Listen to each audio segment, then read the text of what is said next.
We see three important themes driving markets for the remainder of this year. So the first is continued economic uncertainty, in part due to trade. I think that keeps investors focused on growth, focused on areas of the market where they've got the greatest confidence in returns. That includes US equities. Our second theme is gradually tightening financial conditions. I think one of the big changes this year is, for the first time really since the global financial crisis, cash, short rates are providing a viable competition for capital. We're seeing that with many investors looking to move money into safer haven assets. We've seen significant flows into the shorter end of the curve. We view the 2-year area now looking as very attractive and see the yield curve steepening. And then the third theme is one of portfolio resilience. Given tightening conditions, given uncertainty, we think investors will continue to look to build resilience in their portfolios. That still means taking risk, but it means taking risk where you're most confident of getting paid a return. So that's in areas like investment-grade credit. It's still long equity.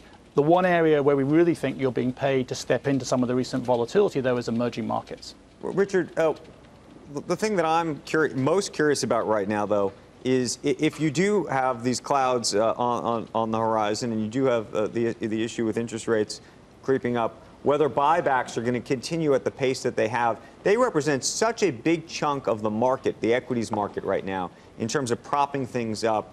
And if you think that companies potentially take a step back, even a minor step back, what that does?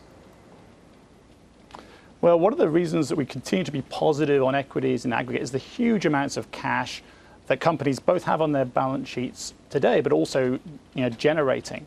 And we've seen extraordinary consistency in that cash being returned to shareholders, both through buybacks, as you say, but also through dividend and dividend growth over time.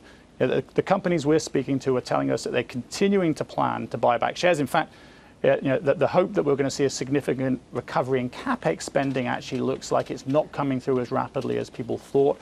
Our expectations are that companies continue to be significant buyers. And again, that leans us towards US equities, where we're seeing that cash being returned most consistently. I think that really provides an underpinning for the market.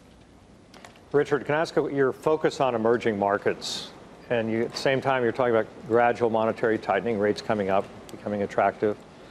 There's a lot of dollar borrowing that took place in the EMs, a lot of bond issuance that took place in the EMs. Rates are coming up. It's kind of hard to be a strong advocate unless you feel it's completely washed out for Argentina, South Africa, Indonesia, Turkey, et cetera, et cetera, et cetera. So can you elaborate on that a little bit? Because it seems a little difficult to make that argument, but you are seeing it a different way.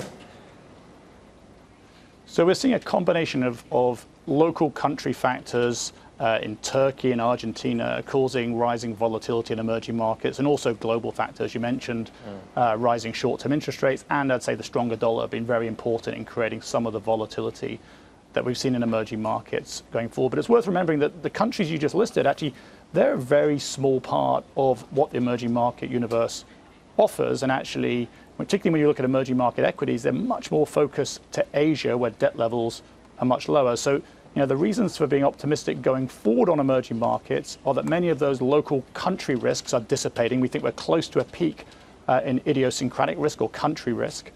We're seeing China, by far the biggest driver of EM growth, remain firm, and actually Chinese growth is holding up better than consensus expectations this year.